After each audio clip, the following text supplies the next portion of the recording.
Hey everybody, Steve Miller, better known as Kelly's dad, marketing gunslinger. I'm back again for another Facebook Live performance today. No, presentation, whatever. I got to tell you, I actually just got off a webinar, a monthly webinar that I do for the for IMTS, the International Manufacturing Technology Show, the major manufacturing event of North America that is held every other year. And it was supposed to be held this September, and unfortunately had to be canceled.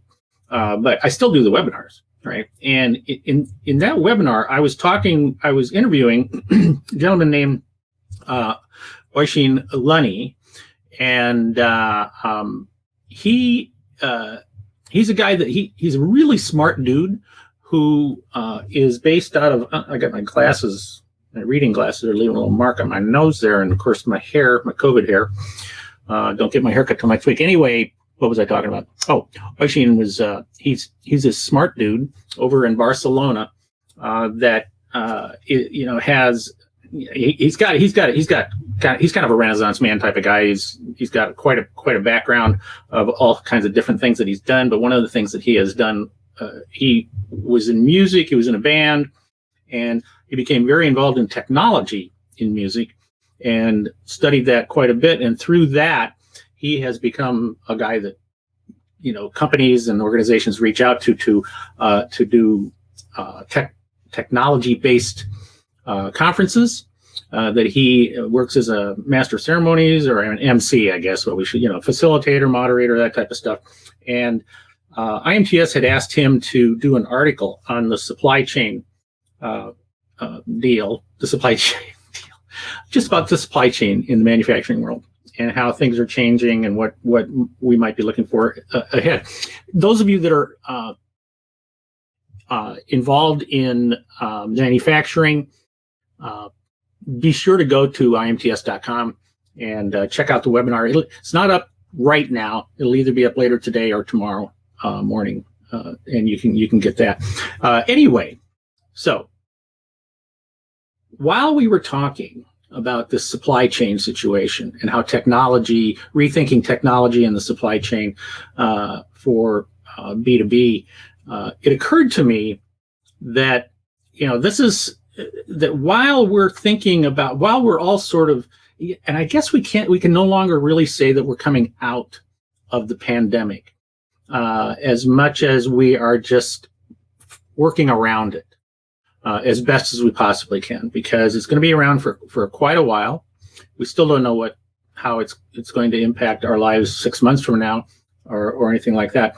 But one of the things that occurred to me while we were having that conversation was something that I learned a long time ago, and it really kind of just jumped up and hit me right between the eyes. And that was that as we are coming out, or sort of coming out of this and getting ourselves back to work, and reaching out and communicating with people. We're making plans. We're making different types of plans on what we're going to be doing, how we're going to work with our customers, what our customers are going to want from us, our clients, or anything like that. But the thing that we've got to be very careful about is something that is called the Law of Unintended Consequences. The Law of Unintended Consequences.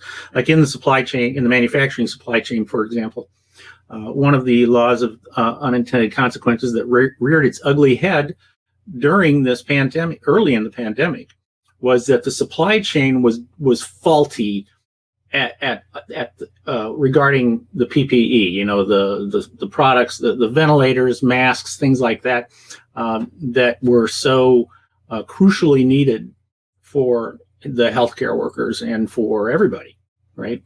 That supply chain was badly impacted because the planning of it was, there was really no planning for something like a pandemic. So, and that is an unintended consequence. So what I want to say, I just want to share a couple of thoughts with you. Maybe you're probably not in the manufacturing world, but you might be in the B2B world if you follow me, because that's where I play the most. But let me let you think about a couple of things here. Is that number one is don't think that anything will be normal. we'll go back to normal. If I were you, I would take a look at your whole company, and I would sit down and I would talk with your team and start to think about, like, the purpose of business is to create a customer. That's what the purpose of business is. To create a customer, keep that customer for life. Go find a customer, keep that customer. Get that customer to be talking about you, okay? But everything is all about the customer. And the way that we find these customers is changing. The way we, trade shows, for example, it remains to be seen what's going to happen with trade shows. Las Vegas is open for business, and they're going to be having some big trade shows there. So we shall see. Trump had a big rally, a couple days ago. Well, wasn't a big rally, but he did. He had 6,000 people in one room, and we shall see if there's any consequences from that. We can call them unintended consequences, because I don't think that he or any of his team believe that people would get sick. So if people do get sick, that will be an unintended consequence. But we can't plan for anything normal. And what we got to do is we got to sit down. We got to take a look at the customers that we have. We have to take a look at the prospects that we want to go out and work with. One of the things we should probably understand is that even though we might have very long-term relationships with people, because of this, the rules are changing, and so I would never assume that a customer that I've had for a long time is going to is going to still be a customer of mine, because from what I'm seeing out there, clients and customers are reevaluating who they work with on this side of the coronavirus. So I would be planning for 3 different scenarios in some of this stuff. Is your relationships with customers, how you communicate with them. Will trade shows still, will they come back? I mean, if the Vegas experiment, which I'm calling it an experiment, if the Vegas experiment works over the next few months, and we shall see, then we'll start to see trade shows come back. If not, who knows? And trade shows for a lot of companies out there are really important. So one thing is that is to think about your scenarios from 3 different types of scenarios about your future. And it's real simple. It's like, okay, what is the scenario that you think your future probably will be? So the probable scenario, right? And then you want to think about what would be a best case scenario if things turn around faster, if things work really well for us, and then we can how will that impact our business as well? And then of course you have to think about worst case scenario. What is the worst case scenario that could possibly rear its ugly head in the next 6 months or so? And think supply chain. Think supply chain as to where you are in the supply chain, how much you're depending upon different people in the supply chain. Like I say, this is why clients are reevaluating. It's because they are looking at their supply chain. So be careful about that. And let me give you 2 buzzwords that you've got to be paying attention to. That in the past we might talk about customer service, we might talk about quality, we might talk about price, we might talk about other things. But there are 2 new words that are now in play for all of us. And the first word is cleanliness. I mean, who would have thought 6 months ago that cleanliness would become something extraordinarily important to pretty much all businesses? And so not only is it important internally, but it's also going to be important externally on how you communicate with your marketplace about how you are managing the cleanliness situation. Okay, and so that is an important word to keep in mind.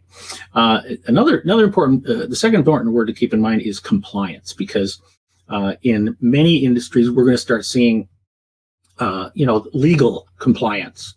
For most of us, I mean, most of us are not restaurants. We're not food related, most of us businesses. And so we're not really concerned about that, but we are now, okay.